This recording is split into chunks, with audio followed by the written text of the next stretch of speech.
네, 오늘의 내장 2부의 최리나입니다. 1940까지 터치를 했었는데 안타깝게도 오늘 금요일까지 추가 상승은 너무 욕심이었나 봐요. 1930선 겨우 지키는 수준에서 코스피는 오늘 숨을 골랐는데요. 기관이 의외로 7연속 사줬고 외국인들도 어제만큼이나 선물을 6천 계약에 육박하도록 현물과 함께 사주었음에도 불구하고 시장이 왜 빠졌을까요? 궁금하신 분들은 현대차, 기아차, 모비스의 주가를 보시면 좋겠습니다. 오늘 자동차 주가가 2시 이후에 급격하게 빠지면서 시총 비중이 상당한데요. 시장을 조금 누르지 않았나 생각이 됩니다. 코스닥은 이번 한 주 시작할 때만 500선을 잠깐 터치했을 뿐 이후로는 아주 조용했었던 그런 한 주였습니다. 하지만 빨간불은 놓치지 않았습니다. 오늘 종가 혼조로 끝이 난 것 같은데요. 시황센터 가서 체크 먼저 하고 돌아올게요. 네, 시황센터 김혜영입니다. 11월 30일 마감 시황 살펴봅니다. 전일 1930선을 회복하며 장 출발한 코스피 지수 오늘 소폭의 내림세로 출발한 모습인데요. 장 초반 이내 상승 반전에 성공하며 빨간불 켰습니다. 1940선까지 터치하기도 했는데요. 하지만 이내 숨고르기 양상에 들어간 오늘 코스피 지수 결국 1940선을 회복하지 못한 채 0.11% 오름세 보이며 1936선에서 장마친 모습입니다. 이어서 수급 상황 살펴보겠습니다. 오늘 기관은 오후 들어서면서 또다시 매수로 포지션을 틀었습니다. 7거래일 연속 매수 지켜나가는 모습인데요. 기관 쪽에서 오늘 495억 원의 매수 우위, 외국인 쪽에서 오늘 현물과 선물 시장에서 동시 매수세를 나타내줬습니다. 외국인은 오늘 1,188억 원의 매수 우위 나타냈고요. 하지만 오늘 개인 쪽에서 오후 들어서면서 매도 물량을 조금 더 키운 모습입니다. 개인은 오늘 1,716억 원의 매도 우위 나타내면서 지수의 약세장을 이끌었습니다. 이어서 코스닥 살펴보겠습니다. 오늘 4일째 상승으로 장 출발한 코스닥 지수, 장 내내 500선을 회복하기 위해 시도하는 모습 펼쳤는데요. 하지만 결국 500선 탈환하지 못한 채 오늘 0.53% 상승으로 499선에서 장마쳤습니다. 이어서 코스닥 수급 상황 살펴보겠습니다. 오늘 코스닥 시장에서는 기관과 외국인이 오늘 동반 순매수세 보였습니다.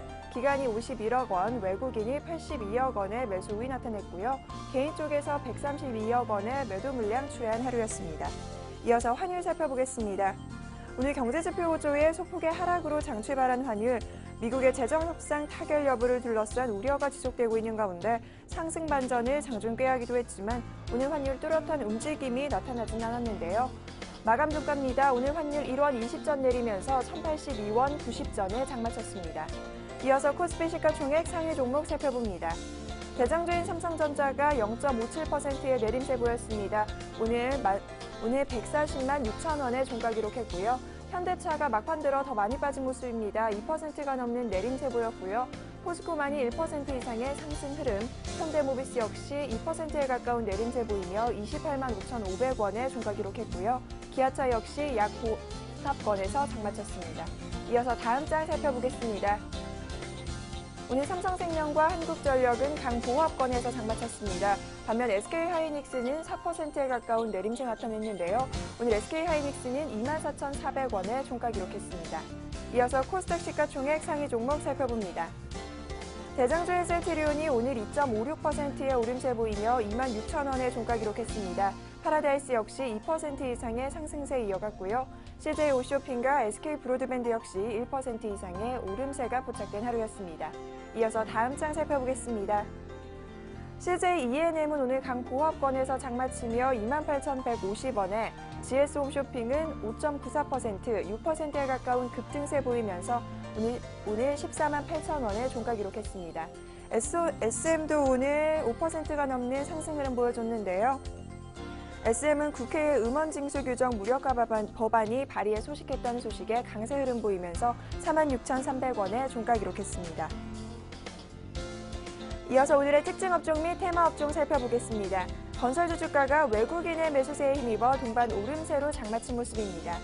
GS건설이 강보합권, 현대건설 역시 강보합권에 장마쳤고요.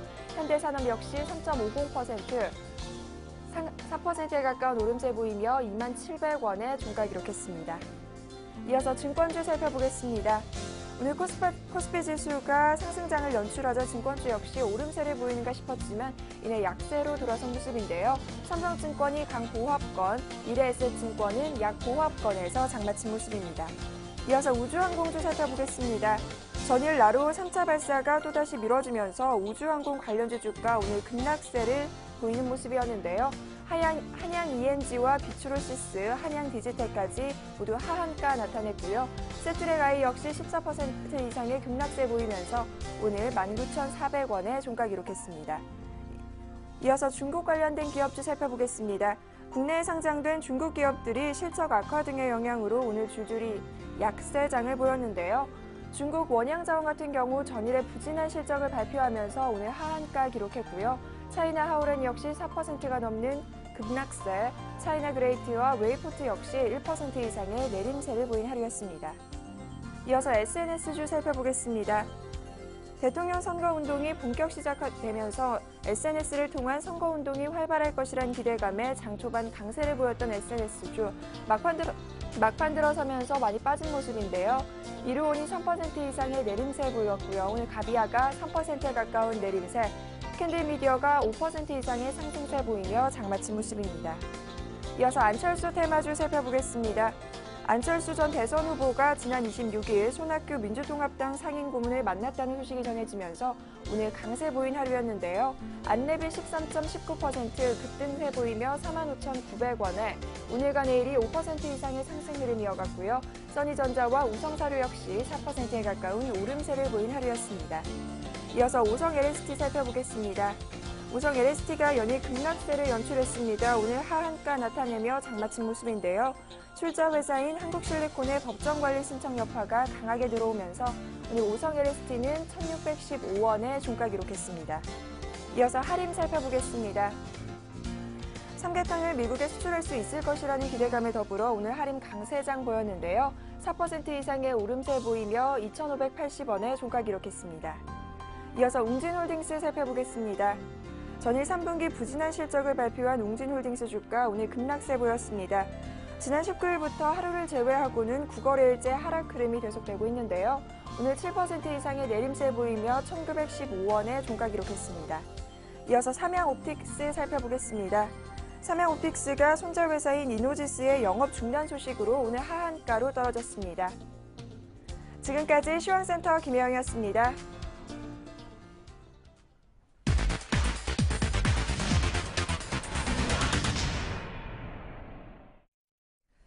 네, 대신증권의 김영일 연구원을 통해서 11월 마지막 장 분석을 듣고요. 12월 전망도 간단하게 미리 한번 들여다보는 시간 갖도록 하겠습니다.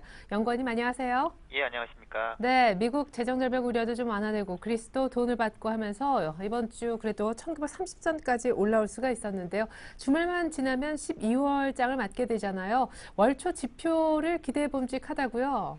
예, 그렇습니다. 일단은 미국 경제지표 호조와 그리스의 구제금융 승인 등으로 그런 호재들로 코스피는 1930포인트를 돌파를 했습니다. 금주에 이제 낙폭과대주들 중심으로 해서 상당폭 상승이 지금 이루어지고 있는 그런 상태인데요. 금일은 이제 외국인이 865억 원 그리고 기관이 1,001억 원을 순매수하면서 종목별 장세가 지금 연출이 되고 있는 그런 모습입니다. 일단 이번 다음 달에는 이제 미국과 중국의 경기 회복 기대감이 월 초반 반등세를 좀 더 연장시킬 것으로 좀 예상이 됩니다. 12월 첫째 주 코스피는 미국 연말 쇼핑 시즌과 그리고 중국의 경기 지표에 대한 기대감으로 좀 상승 흐름을 나타날 것으로 전망이 되는데요. 미국의 경우 이제 온라인 매출이 크게 증가를 하면서 사이버 먼데이 혹은 사이버 위크의 실적이 비약적으로 좀 증가한 것으로 지금 예상이 됩니다. 더불어 이제 소비 관련 지표들도 지금 잘 나오고 있는 상황이기 때문에 이런 부분들이 미국 경기 회복에 대한 기대감으로 작용을 하면서 증시 상승을 좀 견인할 것으로 보이고요. 중국의 경우에는 이제 11월 PMI 제조업 지수가 3개월 연속 전월비 상승하면서 중국 경기에 대한 기대감 역시 높이고 있는 상황이기 때문에 이런 부분들이 증시에 좀 긍정적인 모멘텀으로 작용할 것으로 좀 예상을 합니다. 예. 다만 이제 여전히 이제 추세적인 좀 반등을 좀 기대하기는 어려운 상황입니다. 12월초 일시적으로 이제 시장에서 이제 위험 자산에 대한 선호를 만들어낼 가능성은 있지만 월 중반으로 넘어가게 되면은 유럽 단일 은행 감독기구 문제라든지 미국의 재정절벽 협상 시한이 임박을 하고요. 그리고 한국과 일본의 정치적인 이벤트 등의 그런 불확실성들의 요인이 아직 많이 남아있는 상태이기 때문에 월 초반의 상승 그리고 월 중반 이후에는 좀 다소 불확실성이 커지는 그런 흐름이 좀 예상이 됩니다. 예, 그러면은 12월장의 역시 전체 흐름을 전강 후약으로 보신다는 얘기입니까? 포트는 어떻게 꾸리면 좋을까요? 이번 한 주 낙폭과대주가 많이 올랐는데요. 예, 일단은 다음 주 정도까지는 이제 낙폭과대주들의 갭매우기가 어느 정도 이제 좀 더 진행이 될 것 같고요. 이런 부분이 이제 위험에 대해서 어느 정도 좀 선호하는 그런 심리가 좀 강해질 것으로 보입니다. 하지만 월 중반 이후에 좀 이벤트들이 좀 아직 남아있는 상황이기 때문에 적극적인 위험 선호보다는 오히려 위험을 좀 중립적으로 가져가는 그런 스탠스가 좀 필요해 보이고요. 그런 측면에서 보자면 이제 기존에 이제 시장을 주도해왔던 IT라든지 그리고 경기 방어업종에 대한 비중을 조금씩 늘려가는 그런 전략도 좀 바람직하다는 생각입니다. 네, 혹은 굳이 그렇게 사지 않더라도 이익 난거에 대해서 현금 확보 측면은 어떤지요? 일단은 시장 자체가 현재는 업종 간 순환매가 지금 진행이 되고 있는 상태이고요. 현금화를 한다고 하더라도 일단 하단 자체가 그렇게 많이 밑에 쪽이 지금 열려 있는 상황이 아니기 때문에 1900포인트에서 1970포인트 수준을 예상을 한다면은 업종별 선택 전략으로 가는 게 현금화보다는 좀 더 바람직하다는 생각입니다. 네, 그 업종은 낙폭과대주가 다음 주까지 조금 더 오를 수 있겠지만 오히려 그쪽보다는 기존에 원래 잘 갔던 IT와 경기 방어주 쪽에 집중도를 높이자라는 말씀도 해주셨습니다. 자, 월 초반까지는 반등, 낙폭과대주도 추가 상승은 할 수 있다고 하셨습니다. 대신증권의 김영일 연구원의 12월 초 전망까지 확인했습니다. 전략 감사합니다. 감사합니다. 네, 자 이번엔 수급 분석을 한번 들어보겠습니다. 아이고 외국인이 6천 계약 넘게 선물을 또 한 번 샀고 기관도 지금 순매수 집계 보니까 1,000억 넘게 들어왔네요. 샘플러스 남은우 원장님 역시 이어서 만나보겠습니다. 안녕하세요. 예, 안녕하십니까. 네, 기관이 7일 만에 팔아도 아무런 할 말이 없었었는데 연기금이 또 1,000억 이상 사면서 순매수량도 적지 않은 것 같습니다. 외국인 선물도 또 많이 샀네요. 예, 그렇습니다. 계속해서 말씀해 드렸지만은요, 연기금은 든든한 지금 총알이 있습니다. 그렇기 때문에 전투에 나가도 항상 이길 수 있다는 자신감이 있는 것 같고요. 외국인 같은 경우에도요, 오늘 무려 거래소 시장에서 800억 원의 순매수와 더불어서 선물 시장에서는 6천 계약, 전일 5천 계약대 매수를 했으니까요, 이틀 동안 11,000계약이면 어마어마한 금액의 매수를 보였다 이렇게 볼 수도 있겠습니다. 반면 투신권에서는 소폭 매도로 대응하는 모습이 나왔었고요. 연기금에서는 다시 한번 1,000억대 흐름이 나타났습니다. 어김없이 이제 개인 같은 경우에는 이 주체들의 매수 물량을 매도로 받아 내리는 흐름들을 보였었고요. 오늘의 선물의 이러한 강한 순매수가 이어지면서 오늘 프로그램 같은 경우에도 한 1,300억 가량 순매수가 잡혔습니다. 자, 그래서 오늘 같은 경우에도 역시 프로그램 순매수가 잡히면서 지금 연달아 한 하루를 제외한다면 10일 연속 프로그램 순매수가 지금 이루어지고 있는 모습을 우리는 이 부분에서 확인할 수 있는데요. 거의 이제 선물 옵션 만기가 점진적으로 좀 다가오는 시점에서 프로그램 차익 매수가 굉장히 많이 늘고 있다는 점은 또 하나의 어떤 변동성이 커지는 부분이 될 수도 있다 이렇게 말씀해 드릴게요. 오늘 투자자별 흐름들의 모습들을 보면은요, 또 의미 있는 재밌는 모습이 나왔는데요. 아까 외국인들이 6천 계약 이상의 선물에서 순매수를 했지만 이 순매수 중에서 차익 프로그램 같은 경우에는 640억 정도 순매수를 보였습니다만은 비차익적으로는 190억 정도의 순매도가 나타났었거든요. 그렇다고 본다면 오늘 외국인들의 현물의 흐름들은 전반적으로 차익 매수에 의한, 즉 선물장에 의한 흐름들이 대부분이었다 이렇게 볼 수가 있겠고요. 종목별로는 비차익 거래 중심으로 매도가 좀 많이 나온 부분은 우리가 좀 다시 한번 확인해야 될 부분인 것 같습니다. 또한 투신권 같은 경우에도 비차익을 중심으로 오늘 한 200억 가량 순매도가 나타난 부분이 있거든요. 이런 부분들은 방금 말씀해 드렸다시피 프로그램 차익 매수 잔고가 좀 많이 늘어나고 있다는 점은 이 선물의 만기 이전에 이러한 매수 차익 잔고에 대한 물량이 출회될 가능성도 분명히 존재한다고 볼 수 있을 것 같고요. 그리고 오늘로써 외국인들의 선물에서 순매수가 상당히 많이 이루어지면서 재밌는 데이터가 또 한번 나왔는데요. 기간별로 본다면 이 선물 만기 이후 9월이죠.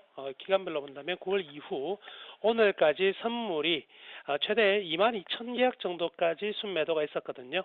그 부분에서 거의 이제 순매수로 전환이 되면서 오늘 같은 경우에는 일단 마이너스 520계약, 즉 매도를 했던 부분이 전부 다 환매수가 되어서 정상적인 원래의 수준에 거의 왔다 이렇게 볼 수도 있겠습니다. 따라서 선물 쪽으로의 이제부터의 강한 배팅은 또 하나의 방향성을 향한 배팅일 가능성이 많겠고요. 그런 부분들은 우리가 좀 관심 있게 지켜봐야 될 부분인 것 같습니다. 네, 외국인들이 이제 팔았던 포지션을 다시 돌려놓는 것까지는 거의 이루어 놓았는데 여기서 정말 증시의 상방을 원하는지 신규 선물 쪽 포지션 상방 배팅이 나올지 그 부분도 정말 잘 봐야 될 것 같습니다. 오늘장 특징주로서 SK 하이닉스를 꼽지 않을 수가 없을 것 같아요. 시장 오늘 초반 40선 1940까지 갈 때도 소외가 됐었는데 막판에 낙폭이 더 벌어진 것 같네요. 예, 그렇습니다. 오늘 SK 하이닉스 같은 경우는 외국인들의 매도가 상당히 좀 강했었는데요. 대부분의 이제 매도 상위군이 외국계 창구로 집계가 되고 있습니다. 무엇보다도 내용적으로 본다면 D램 가격이 D램 고정 가격이 어느 정도 멈춰섰다는 부분이 될 것이고요. 그리고 또 하나의 흐름들은 전체적인 순환매가 계속되는 장세 속에서 일단 IT 군들이 최근 강세를 보인 이후에 주춤하는 동안에 조선이라든지 또한 증권, 은행 이러한 종목들로 지금 다변화가 되고 있는 부분들이 같이 동반적으로 엮이면서 물량이 좀 나온 것 같습니다. 그렇지만 펀더멘탈 차원으로 본다면 하이닉스가 이 가격대에 머물러 있기는 좀 힘들 것 같고요. 다만 이제 장세의 어떤 순환 변동 속에서 일어나는 일시적인 현상이 아닌가라고 생각해 볼 수도 있겠습니다. 그리고 두 번째 종목은요, 세트랙 I를 꼽지 않을 수가 없겠네요. 다시 한번 이 나로 발사가 취소되면서 일단 오늘 같은 경우에는 관련주들이 모두 하한가 들어가는 모습이 나왔었고요. 유일하게 세트랙 I만 하한가를 들어가지 않은 상태에서 마감이 되었는데요. 월요일에도 말씀해 드렸다시피 조금 펀더멘탈이 좋은 종목들은 똑같은 테마 속에 하락이 나오더라도 좀 더 탄탄한 하방 경직성을 확보한다는 거, 이런 것들은 대선 테마주든 정책 테마주든 모든 종목에서 개인 투자자분들이 반드시 같이 좀 곰곰이 생각해야 될 부분인 것 같습니다. 그리고 이 올 한 해를 거의 시장의 어떤 주도주의 흐름들을 완벽하게 만들어내었던 이 모바일 게임주들이 대거 좀 급락하고 있는 양상인데요. 오늘 같은 경우에도 이 게임부의 주가가 3%대 다소 급락하면서 7일 연속 지금 하락이거든요. 그래서 외국인들의 매도까지 좀 이어진 그런 부분입니다. 또한 최근 들어서 좀 재밌는 부분들은요. 지난주와 이번 주에 들어서 기관들의 리포트에서는 신규 게임 출시에 대한 기대감들로 목표가를 상향하는 리포트가 상당히 많이 나왔었거든요. 그럼에도 불구하고 그런 리포트에 반하는 주가 흐름들이 나온다는 점은요, 우리가 단순히 이제 뭐 기본적으로 기간의 추천 가격이 상승할 때 사실은 좀 조심해야 되는 것도 반드시 필요하지 않을까라는 생각해 볼 수 있는 하루였네요. 네, 게임빌이 연속 밀리는 동안 기관은 리포트 내용은 좋았을지 몰라도 순매도를 연일한 것으로 집계가 되고 있네요. 무엇보다 SK 하이닉스 일단 일시적 하락으로 보인다. 순환 매수는 조금 빠져서 그렇지 괜찮다는 의견까지 들어보았습니다. 앞선 수급 분석도 감사했습니다. 샘플러스 남은웅 원장님의 도움 말씀이 있었습니다. 다음 주에 뵐게요. 감사합니다. 네, 감사합니다.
네, 11월 마지막 거래일 코스피 종가 나쁘지 않습니다. 오늘 좀 빠졌습니다만 1932.90 여기에서부터가 중요할 것 같은데요. 주말 보내면 12월 달 달력을 보게 되죠. 12월 첫 거래일 어떤 모습이 예상이 되고 우리는 어떻게 대응해야 하는지 전략을 미리 짜보겠습니다. 내일장 다이렉트 전략 두 분의 전문가와 함께 할 텐데요. R&B 인베스트먼트 조준성 이사님과 LNS 파트너스의 하창봉 팀장님 모셔보겠습니다. 안녕하세요. 네, 안녕하십니까. 네, 두 분이 조언해 주시는 12월 첫 거래일 전략입니다. 화면 먼저 보시겠습니다. 자, 내일장 다이렉트 전략 주식 살까요? 종목 선정법은요? 뭘 살까요? 세 가지 질문에 우리 조준성 이사님의 답변을 먼저 보면 코스피 단기 고점 그러니까 관망하라고 하셨고 하창봉 팀장님은 매수하자 연기금 매수는 여전히 진행 중이다 이렇게 하셨습니다. 관망과 매수가 조금은 충돌하는 날인 듯 싶은데요. 자, 조 이사님은 그래도 종목 고르는 기준이 필요하다면 대형주 단기 고점 대비 5 내지 10%가량 조정받은 종목 그중에서 오늘 LG 디스플레이를 괜찮아 보이는 종목으로 꼽아주셨고요. 하창봉 팀장님은 12월 달 유망 투자 섹터를 공략해야 되는데 KPF라는 종목을 월요일 날 공략해보자라고 역시 준비를 해오신 모습입니다. 자, 조 이사님부터 얘기를 좀 나눠보죠. 자, 주식을 살까요? 라고 하니까 코스피 단기 고점이니까 관망하라 라고 하셨는데 지난주에도 이미 1900 정도까지 오니까 이거 1차 반등 목표치까지는 온 거다. 조심하자라고 하셨는데 의외로 더 갔잖아요. 오늘도 또 조심하라고 했는데 다음 주에 더 가는 거 아니군요. 네. 뭐 가면 좋겠는데 근데 딱 제가 1900선대에서는 1910이라든지 20이라든지 지난주 금요일 날 왔을 때 1910 정도 해가지고 마무리가 됐었죠. 그때 코덱스 레버리지가 11,700원, 600원 정도 했었는데 1910선이라든지 20선이라든지 30선, 40선 쉽게 말씀드리면 1950선 아래에서 움직이는 거하고 1950선 넘어가가지고 움직이는 거는 굉장히 다르게 보셔야 됩니다. 치아 차이를. 그동안 우려됐던 것보다는 이제 굉장히 좋아질 거라는 것들이 1950선 이상이고 1950선 아래에서는 항상 1800 저번에 1860을 찍었었는데 1860과 1950선 사이에서 움직였던 모든 우려나 뭐 경기에 어떤 두려움 뭐 이러한 것들 같이 공존하는 포인트이기 때문에 1950선 기준해 가지고 그 아래와 그 이상을 잘 생각을 해봐야 되고 현재 단기적으로 이제 딱 끊어서 말씀드렸는데 단기적으로 이제 부담감이 많이 되는 선들입니다. 지금 1930선대가 올라가기가 버겁고 또 내려가더라도 아직까지는 좀 약간 뚜렷한 그 기간의 매수가 있기 때문에 받쳐주는데 일단 그걸 잘 보셔야 됩니다. 지금까지 빠지면서도 미국 시장을 자꾸 말씀드리는데 빠지면서 미국 시장과 같이 빠지고 올라올 때도 미국 시장 같이 올라오는데 일단 특히 우리나라 시장 같은 경우는 나스닥을 잘 보셔야 됩니다. 나스닥 2주간의 V자 반등을 했는데 실제로 회의 차트 한번 보게 되면은 지금 나스닥 왼편에 보시는 게 일봉이고 오른편에 보시는 게 월봉입니다. 그래서 월봉 쪽으로 보게 되면은 양호하죠. 월봉 쪽으로 보시게 되면 양호합니다. 근데 일봉 쪽으로 보면은 이번에 그냥 크게 쭉 10월달, 11월달 중순까지 크게 빠지면서 단기적으로 이제 큰 우려감이 많이 있었고 어느 정도 이제 회복이 되는데 V자 반등이 들어왔죠. 그러면서 요 11월 초순 요 고점대가 왔습니다. 고점대가 와가지고 여기저기서 이제 얘기가 나오죠. 미국 시장 같은 경우는 뭐 크리스마스 전에 회계를 보겠다는데 크리스마스 때 가려면은 아직도 3, 4주 남았습니다. 그간에 기복이 많다는 거죠. 이제는 지금까지는 이제 많이 빠졌기 때문에 V자 반등이 들어왔지 V자 반등에서 N자로 꺾어서 가는 데는 시간적으로나 어떤 정책적인 보게 되면은 스케줄을 보게 되면은 지금 시간적으로 좀 기다려야 되는 어떤 여기서 또 힘을 좀 모아야 되는 그런 거 있고 그다음에 유럽 문제 있어가지고는 스페인이라든지 프랑스라든지 이쪽 이탈리아 지수 보게 되면 월봉으로 보게 되면은 저 아래입니다. 우리나라로 치면 1200포인트밖에 안 됩니다. 거기에서 올라오는 그냥 단기적으로 올라오는데 이렇게 하는 거지 중요한 거는 이제 유럽에 있어서는 독일 지수를 잘 보셔야 됩니다. 독일 지수 차트 잠깐 보여드리겠는데 독일 지수가 지금 7,500포인트를 넘느냐 안 넘느냐가 굉장히 중요한데 7,500포인트가 올해 2012년도 7,048 정도가 아마 최고점일 거예요. 7,478이. 이게 7,500을 넘지를 못했습니다. 만약에 독일 지수가 이제 앞으로 7,500을 넘는 이 두꺼운 벽을 올해 최고점인 7,500선을 넘어가서 움직이게 되면은 유럽에 있어가지고 굉장히 우호적으로 급박하게 움직일 거고 앞으로 경기에 대한 희망감을 독일 지수에서 찾을 수가 있는 거죠. 네. 그렇기 때문에 요걸 양쪽을 보시게 되면은 나스닥 같은 경우는 단기적으로 V자로 왔고 전고점에 다시 들어온 상황이고 거기 독일 같은 경우는 7,400, 7,500에서 굉장히 그 매물벽이 두꺼운 데 와 있습니다. 그렇기 때문에 그런 것들을 이제 기존에 가지고 우리나라 차트를 잠깐 기술적으로 보게 되면은 보시게 되면은 점도 갈 모양이고 5일선을 타고 이중한 5일선을 타고 올라왔습니다. 그러면은 이걸 차트를 한번 뒤집어 보겠습니다. 뒤집어요? 네. 이게 뒤집은 모양인데 뒤집은 모양은 이제 빠진 쪽이죠. 근데 이제 여기서 단기적으로 반등이 들어갈 모양이죠. 단기적으로. 네. 예. 그다음 60일선에서 받쳐주고 있고 다시 뒤집어 보면은 제가 전에 그런 말씀 드렸습니다. 이렇게 빠지는 모양새로 뒤집어 가지고 올라가게 되면은 뭐 희망이 좀 보인다 이렇게 말씀드렸는데 그 이제 첫 기로가 이제 다음 주부터 이제 첫 기로가 들어갈 것 같습니다. 다시 뒤집어 보면은 60일선이 저항선이고 차트를 뒤집어 보면은 61선이 지지선대가 됩니다. 그래서 이 1930과 50선이 굉장히 두꺼운 벽이고 스케줄상으로도 우리가 좀 약간 관망을 해야 될 게 많다는 거죠. 네. 그렇기 때문에 그리고 이제 9월 달에 제가 하나 더 보여드리면은 수급에 있어가지고 9월 달에 외국인이 표 잠깐 보시게 되면은 수급에서 잘 보셔야 됩니다. 외국인 같은 경우에 3조 원, 9월 달에 3조 2천억을 샀습니다. 기간이 마이너스 6천억을 팔았습니다. 그 다음에 10월 달 외국인이 반대로 1조 원 이상을 팔았죠. 근데 기간이 10월 달부터 저가에서 들어왔습니다. 3,400을 사고 11월 달에 이번 달이죠. 5천억 정도로 이제 대량 매도를 했는데 그리고 기간 1조를 샀죠. 그러면은 10월 달, 11월 달 그래도 하방적인 세 유지되고 이만큼 올라온 데 있어가지고 기간이 2조 원 이상을 샀다는 겁니다.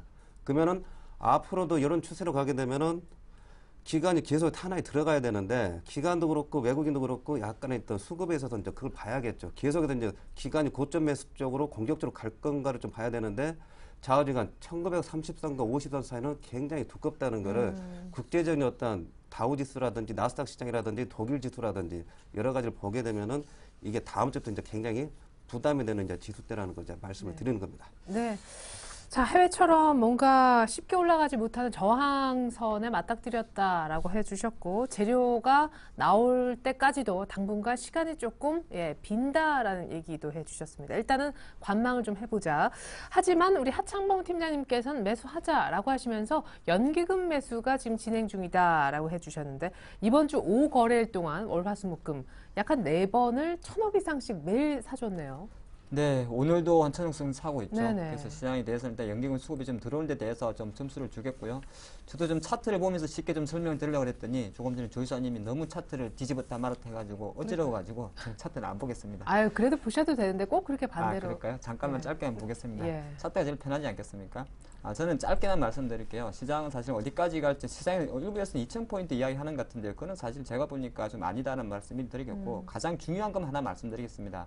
11월 중순 유치원까지 상당히 알차게 올라왔습니다. 알차게 올라왔다는 건 어떤 의미냐면 야무지게. 그렇죠. 장이 이렇게 갭상승 올라온 게 아니라 다지면서 왔다는 겁니다. 다지면서 왔기 때문에 충분히 시장은 상당히 추가 상승이 어디까지 가는 걸 떠나가지고 상당히 견고하다 보는 것이고요. 가장 중요한 거 진짜 상승은 사실은 제가 가장 중요하게 보는 것이 빨간선이 21선이고 61선인데 얘들이 골든크로스 나와야 됩니다. 얘들이 골든크로스 나오려면 최소 기간 기준으로 한 달 정도 걸린다는 거죠.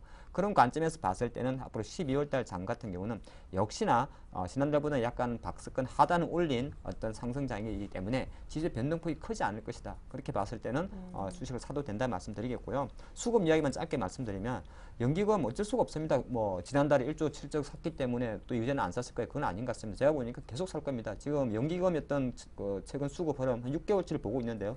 실제로 국민연금을 선도한 연기금 같은 경우는 지금 현재 계속적으로 7월달부터 계속 담고 있다는 겁니다. 하루에 1,000억 정도 계속 사주고 있다는 것이 일단 수급적인 면에서 조금 좋은 것이고 하지만 하나 걸리는 부분은 연기금이 아무리 사도 실제적으로 오늘 뭐 외국인도 선물 그 포지션 거의 다 틀었는데 프로그램 매물 부담은 또 다다음 주 옵션 만기가 있기 때문에 어쩔 수가 없다는 겁니다. 그거는 이제 국가 지자체가 프로그램 매매에 영향을 많이 미치는데 지금 잠깐 국가 지자체 흐름을 보니까 상당히 불규칙하다는 거죠. 매매 동향 자체가. 그렇기 때문에 이제 앞으로 이제 남은 수급적인 면에서 봤을 때는 연기금은 계속적으로 사줄 것인데 과연 실제적으로 선물 시장에서 외국인이 어떤 핸들링을 하느냐에 따라서 프로그램 매물 자체가 약간 상승을 속도를 제한시킬 수는 있지 않겠나 그렇게 봅니다. 그래서 전체적인 흐름에서는 상승은 합니다. 상승은 하기 때문에 뭐 조정이 온다 그래도 깊지 않을 거라는 생각을 하기 때문에 주식을 사는 데 대해서는 계속적인 이견이 없다 말씀드리겠고. 네, 또 하지만 약간 중간중간 흔들릴 수 있는. 그렇죠. 중간중간 수급 흔들릴 수 때문에. 있는 흐름 자체는 진짜 마땅하게 지금 보면은 내수주하고 민감주하고 지금 약간 순환 반등이 들어온다는 거죠. 이번 주는 민감주 많이 반등 들어왔는데 네. 또 민감주 잠깐 쉬면 네. 또 내수주 오를 수 있기 때문에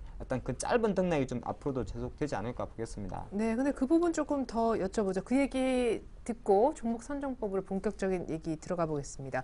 김영일 애널리스트는 이번 주 낙폭과대가 굉장히 좀 좋았지만 그래도 이제 이쪽에 정말 가나라고 공격적인 베팅을 하기보다 기존에 좋았던 쪽 IT라든가 뭐 경기 방어주 쪽으로 조금 더 집중하자라는 얘기가 있었는데 또 다른 분들은 경기 민감주가 그래도 조금은 그래도 더 갈 수 있다고 심지어 뭐 내년까지도 일부 종목은 종목만 잘 선정하면 근데 그 생각은 저도 이제 그 아마 교본요건 애널리스트죠, 그분이. 네. 예, 그분의 말에 많이 공감을 합니다. 실제로 장 자체가 지금 예를 들어서 여기서 바로 삼성전자 선두를 해서 현대차 선두를 해서 2,000포인트까지 간다면 지금 밑에서 올라오는 종목들이 상당히 좋을 겁니다. 하지만은 실제로 지금 흐름 자체는 현대차를 선두를 해가지고 있던 기관들의 단기적 자금이 좀 들어갈 가능성이 있습니다. 그래서 최근 올라왔던 종목들은 사실 저점에 대한 인식은 하는데 중간에 조금 시세 탄력성이 둔화될 수 있다는 것이고요. 네. 계속적으로 장이 계속 올라갈 때마다 빠지는 뭐 기존의 내수주가 되겠죠. 제약이라든지 아니면 유틸리티 관련주들 저는 오히려 그것이 더 저점 매수 기회지 않나 그렇게 보겠습니다. 네, 기존 잘 가는 종목에 대한 저점 매수를 노리는 것이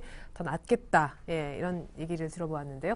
자, 종목 선정 기준 우리 조 이사님은 지금 넥타이만 만지지 마시고요. 이제 네. 기준을 얘기해 주실 때가 네. 왔습니다. 아까 보니까 대형주 가운데 뭐 조정받은 종목 네. 뭐 몇 퍼센트 하시면서 대형주가 확실히 주목받는 것 같아요. 요즘에 아무도 중소형주를 얘기하시는 분이 없습니다. IT 뭐 일부 빼고.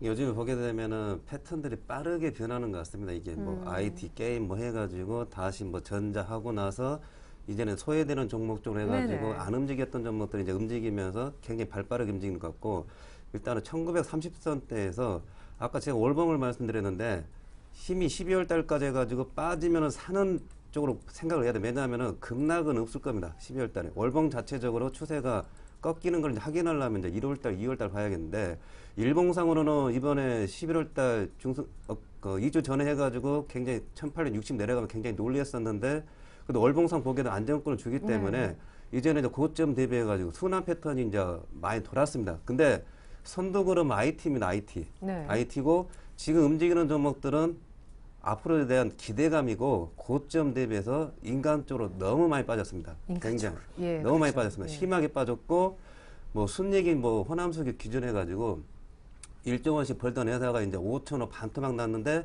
주가는 반토막을 넘어버렸죠. 네. 그러면서 이제 내년에 뭐 중국 경기라든지 앞으로 전 세계적으로 이제 경기 부양에 어떤 기대감을 해가지고 낙폭이 큰 상황에서 이제 기술적인 어떤 선침해가 이제 들어가는 쪽이 있는데 아까도 말씀드린 수급을 잠깐 말씀드렸는데 꾸준하게 사느냐 아니면 안 사느냐 이번에 IT 같은 경우도 제가 지난주 IT 쪽은 이제 조금 고점이 들어왔다고 말씀드렸는데 네. IT가 주춤가 버려버리죠.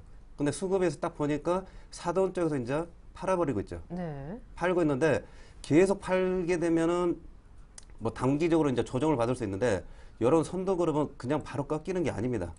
그리고 그렇기 때문에 이러한 종목들이 이제 고점 대비해 가지고 10%에서 5% 정도 종목별로 차별화가 있기 때문에 5% 얘기한 거고 대형주 기준에서 한 10% 정도 빠지게 되면 눌리면 반등이 들어가게 됩니다.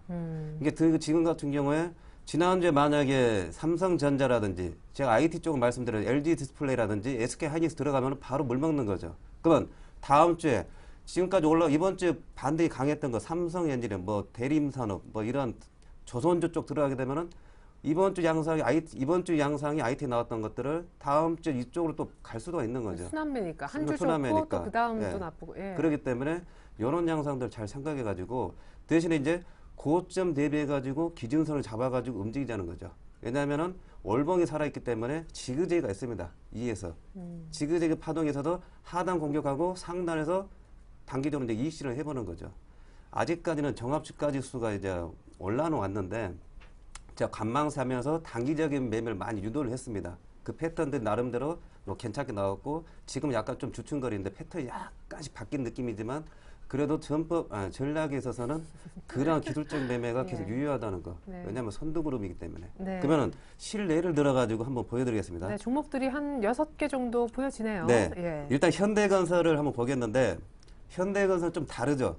바닥을 미리 만들어 가지고 올라왔는데 건설주 기준에서는 제가 현대건설 좀 약간 선두그룹으로 봅니다. 선두 그 기업으로 보는데 이게 앞으로 7만 원 이상에서 노느냐, 7만 원이 지지돼가지고 7만 원 이상에서 노느냐 하게 되면은 건설주 업종에서는 다시 한번 분석이 좀 필요합니다. 좀 우리가 좀 강하게 이제 분석을 좀 해봐야 되고 대신에 이 7만 원 아래서 노는 거는 그냥 수남이라고 생각이 됩니다. 그러면은 이번 주 많이 얘기했던 삼성 엔지니어 한번 보겠습니다. 제가 14만 원대 이제 바닥 따져서 이제 쌍바닥 치고 올라왔죠, 강하게. 그런데 이게 더 올라갈 자리가 있는 게 월봉을 잘 보셔야 됩니다. 앞에 현대건설 월봉 보시게 되면은 네, 이게 월봉상 보게 되면은 저항선대가 많이 있죠. 까만 선들 막 있죠.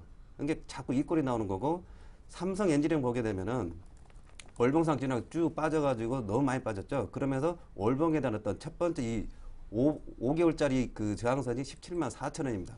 이게 14만 원에서 17만 4천 원 구간에서 16만 2천 원이 올라왔기 때문에 이제 부담이 되는 거죠.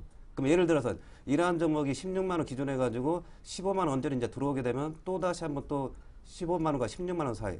공격적으로 하실 분들은 16만 사가지고 17만 원 이제 들어갈 수 있는데 지난주처럼 이번 주처럼 IT에 또 물려버릴 수가 있다는 거죠.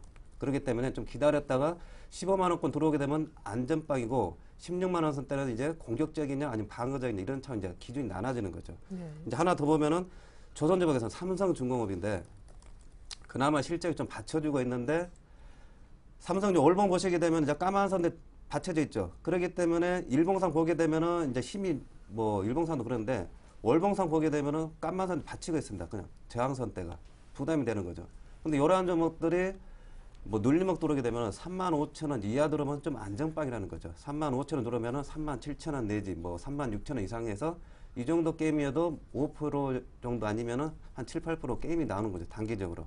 이제 그러한 구간들이 이제 다음 주에 되는데 중요한 건 이거를 공격적으로 들어가느냐 아니면은 나는 올 때까지 기다려 볼 건가. 근데 선택은 여러분들한테 뭐 저는 이제 말씀드리고 싶은 게 지수상으로도 그렇고 하기 때문에 좀 기다려 보는 게 어떨까. 오면은 들어가 보고 안 오면은 좀 더 기다려보는 쪽으로 약간 생각을 해보자 그 말씀을 드려보겠습니다. 네.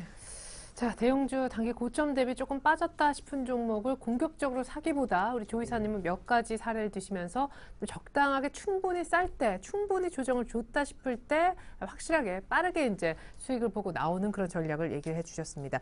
자, 빠르게 얘기를 들어봐야 될 것 같네요. 우리 하창봉 팀장님의 종목 선정 기준. 사실은 얘기를 들어보면 결국 종목이 중요하다 하는 생각이 듭니다. 12월 달 유망한 쪽에서 골라야 된다라고 이제 아까 얘기를 해주셨잖아요. 네, 그렇습니다. 저는 뭐 12월 달 사실 뭐 유망 섹터라기보다는 12월 달 포트폴리오를 한번 준비해 왔습니다. 지금부터 잘 받아 적으실 준비를 좀 해주시고요. 예.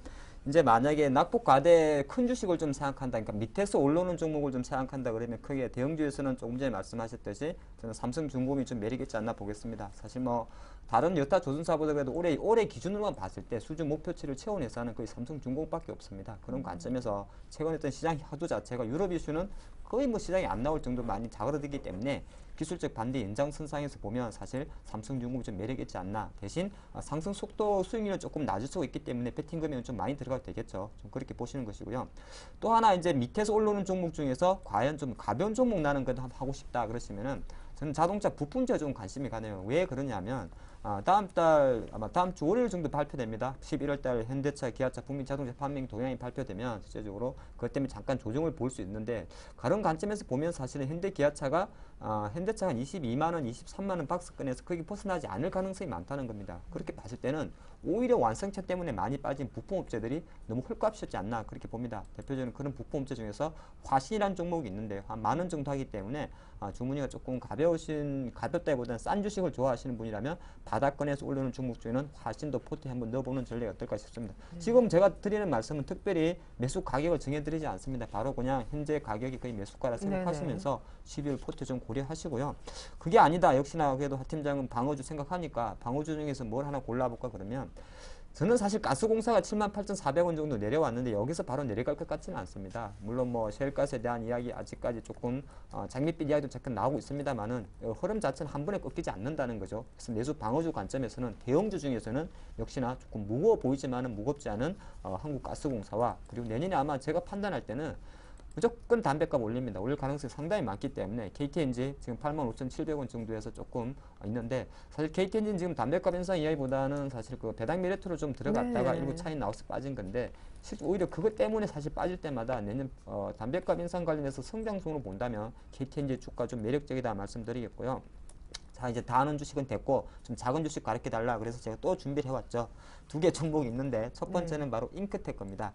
잉크텍은 상당히 지금 비싸요. 어떻게 보면 28,200원 하니까. 근데 이제 저는 그런 말씀 드리죠. 잉크텍은 우리 예전에 이제 뭐 프린터 교체, 리필 프린터를 많이 생각하셨는데 앞으로는 사실 이게 바로 삼성에서 나오는 흰은 디스플레이 FPCB의 바로 그 중심 기술에 잉크테크의 전자 잉크 기술이 들어간다는 겁니다. 그렇기 때문에 IT 부품주로서 잉크테크 상당히 지금 주가는 고공권에 있습니다만은 50주 신고가 공략하는 차원에서 한번 접근해 보시면 좋을 것 같고요. 네. 또 그런 관점에서 조금 더 작은 종목을 보면 바로 제가 계속 말씀드리는 한글과 컴퓨터입니다. 한글 컴퓨터 지금 최근에 한 21,000원까지 갔다가 잠깐 쉬고는 있는데 뭐 전체 지금 수준이면 매수해도 된다. 즉 제가 지금 한 6개 정도 종목을 쫙 말씀드렸는데 우리 투자가분들의 어떤 투자 성향이라든지 스타일에 맞게 조금 편입시킨다면 또 12월 달 조금 따뜻하지 않을까 보겠습니다. 네. 여러분들 승향에 맞는 것을 골라주시기 바라겠습니다. 자, 낙폭과대, 내수주, 그리고 유망 스몰캡 각각 두 종목씩 얘기를 모두 들려드렸습니다. 하지만 종목이 너무 많아서 오히려 도움을 받으시기보다 혼란스러우실 것 같아서 저희가 한 종목만 압축을 해달라고 두 분께 모두 요청을 드려봤거든요. 조이사님은 그래서 종목이 네, LG 디스플레이 갖고 왔습니다. 예, 이제 충분히 기다렸다가 산다라는 관점에서 이 종목인가요? 네, 앞에 이제 설명을 말씀드렸고 그 기술적인 방법을 가지고 LG 디스플레이 한번 적용을 해보겠는데 뭐 요거 같은 경우는 이번에 글로벌 금융위기 뭐 경제 침체를 가장 강도 높게 받았죠. LG 그룹이 특히요. 그러면서 이제 바닥 찍고 나서 많이 올라섰고 대형주에서는 굉장히 제일 많이 올라온 거죠. 4만 원 가면 거의 더블 정도 나오는데 37,000원 찍고 이제 눌림목 들어가는데 차트 보시면 이중 천정이 들어가죠. 이번 달, 아니 12월 달까지 중순까지 괜찮다고 봅니다. 20일 약간 깨졌는데 60일선 아래 있고 이런 같은 종목이 이제 36,900원에서 37,000원 기준해 가지고 오늘 저점 33,500원인데 찍으니까 이제 고점 대에서 바로 또 내려오니까 이제 반등이 들어가는데 다음 주 이게 또 출렁거릴 가능성이 많죠. IT 쪽이니까. 그렇기 때문에 33,500원 이하로 해가지고 보게 되면 차트 이제 가격 가게 되면 차트로 보게 되면은 꺾여 내려가는 것 같은데 월봉상 보게 되면은 그렇게 꺾여 내려가는 게 아닙니다. 그렇기 때문에 저가 메리트가 굉장히 부각된다 생각하셔가지고 33,500원 이하로 해가지고 분할로 그냥 쭉쭉 매수하시고 손절 매가를 제가 안 드립니다. 왜냐하면은 바로 뭐 그냥 손절을 할 정도의 어떤 위기 뭐 그런 거는 없기 때문에 손절까지 말씀 안 드리겠고 일단 기술적으로 삼성전자가 만약에 치고 나가게 되면 140에서 힘을 조절하고 있는데 만약에 치고 나가면 요거 같은 경우 36,000 아니면 전고점 돌파했던 시도가 또 나올 수가 있는데 그러나 그것까지보다는 보이는 구간은 일단 33,500원 이하는 매수 구간이고 35,000, 6,000원 또 구간은 또 올라갈 수 있는 충분한 구간이다. 그 말씀을 드리겠습니다. 네. 자, 오늘 저점 부근이었던 LG 디스플레이를 오늘 저점 부근 정도에서 한번 매수를 해보자 이런 얘기를 해주셨습니다. 월봉이 살아있기 때문에 이런 종목은 쉽게 사그라들지 않는다라는 생각을 갖고 계시죠. 자, 이번에 하창봉 팀장님은 뭘 살까요? 아까 사실 12월 포트폴리오를 다 보여주셔가지고 네, 다 보여드렸고 이제 아마 그 포트폴리오는 이제 기존 보유분들도 많이 있을 것 같아가지고 네. S차는 좀 향후 전략을 설명드린 거고요. 2013년을 준비하는 관점에서는 유망주 하나 뽑아왔습니다. KPF입니다. 뭐 하는 기업이에요? 네, 제가 어저께 이제 삼성증권에서 2013년도 유망 스몰캡을 세상에 100개나 뿌려놨더라고요. 제가 밤새 가지고 100개 중에서 하나 뽑아냈습니다. 아마 앞으로 계속적으로 제가 이 추천주를 이제 스몰캡 종목으로만 가져오겠다 말씀드리겠는데요. 네. KPF는 사실 역사 50년 되는 회사입니다. 베어링을 만듭니다. 베어링. 우리 볼트나 너트 같은 얇은 그 셀 철물 구조를 베어링이라 그러죠. 네. 근데 실제 베어링 같은 경우 이 KPF는 SKF에 납품을 합니다. SKF는 어떤 회사냐? 세계적인 회사입니다. 스웨덴에 본사를 두고 있는 세계적인 베어링 회사고요. 그 이제 주 파트너가 바로 KPF다 말씀드리겠습니다. 근데 왜 요새 많이 부각이 됐냐 하면은 실제적으로 유럽 위기가 안 좋아가지고 스페인의 그쪽 나라에 있는 일부 공장들이 사실 문을 좀 닫고 있는 상황이 왔죠. 그러다 보니까 오히려 KPF는 수혜를 받는 것이다. 그런 말씀드리겠고요. 상반기 3분기 조금 적자가 났었는데 왜 적자 나는지 보니까 공장을 계속 짓고 있습니다. 공장 짓는 거 당연히 돈이 들어갔겠죠. 그래서 네. 적자는 났다 말씀드리겠고 잠깐 말씀드리면은 이게 스몰캡 종목이다 보니까 최근에 투자자 동향 보면 투신이 냄새를 맡았다는 거죠. 하루에 2만 주씩 계속 사고 있다는 겁니다. 물론 일부 파는 친구들도 있습니다만은 실제적으로 약간은 뭐 장기적 모멘텀, 약간 가치 투자 성격의 매수가 들어왔지 않나 보겠습니다. 그래서 차트는 그렇게 제가 보니까 그닥 이쁜 타짜는 아니에요. 약간 복골복 차트가 왔긴 왔어요. 약간 조정도 가능한데 그래도 저는 좀 매수 가담하는 게 어떨까 싶어서 투자 전략은 오늘 종가는 1,100원으로 끝났습니다만은 충분히 제가 보니까 9,900원 이하에서는 살 수 있지 않나. 가장 포커스는 돌아서는 21선입니다. 9,500원에서 그래서 실제적으로 9,900원 이하에서는 KPF를 공략해보자 말씀드리겠고 목표 가격은 사실은 전고점 돌파 가능성을 두고 있습니다. 12,000원까지 두고 있고요. 손절 라인은 그래도 약간은 다시 사는 한이 있더라도 8,800원 이탈했을 때는 잠깐 잘라주는 전략이 좋고 목표 가격을 할 수 있는 12,000원 정도의 가격은 최소한 내년 초까지는 지켜보겠습니다. 예, 왜냐하면 삼성증권에서 내년 유망 스몰캡 100개를 뽑아놨는데 그 중에 하나이기 때문에 내년까지 가야 된다. KPF 오늘 유망주로 월요일에 한번 공략해보자 설명 들어봤습니다. 이제는 이제 AS를 들어야 되는데 조준성 이사님 네. 유한양행 싸게는 잡아서 참 다행인데 크게 또 수익도 안 나가지고. 네, 이제 이걸 좀 기술적으로 말씀드리면은 예. 금요일 날 17만 원 구간 처음 들어와 가지고 월요일 화요일 해 가지고 18만 원 넘어갔었죠. 2박 3일로 해 가지고 그러면서 이제 금요일 날 월요일 날 저점을 한 번 더 찍고 갔으면 이제 목표가 도달로 갔을 건데 이제 거기 매수는 됐는데 이제 죽었습니다. 그렇기 때문에 이제 18만 한 번 찍고 내려온 거기 때문에 구간 좀 더 낮춰야겠죠.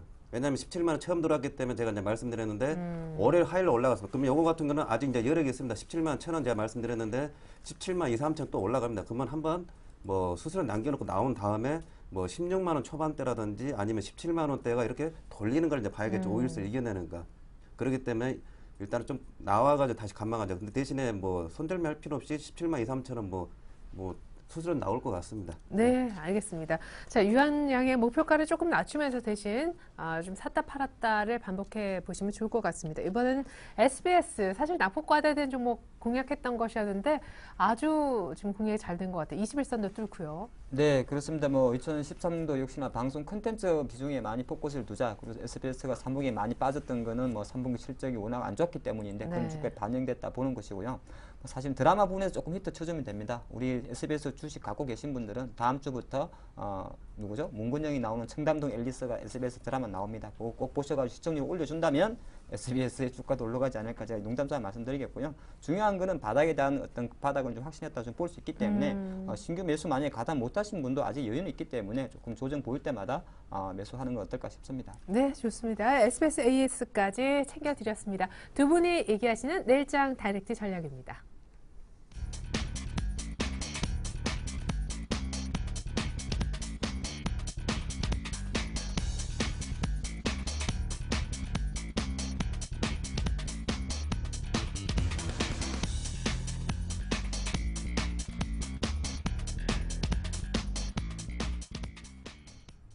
네, 오늘 두 분 감사했습니다. 네, 이상으로 오늘자 내일장 2부도 마치겠습니다. 전 12월에 다시 올게요. 고맙습니다.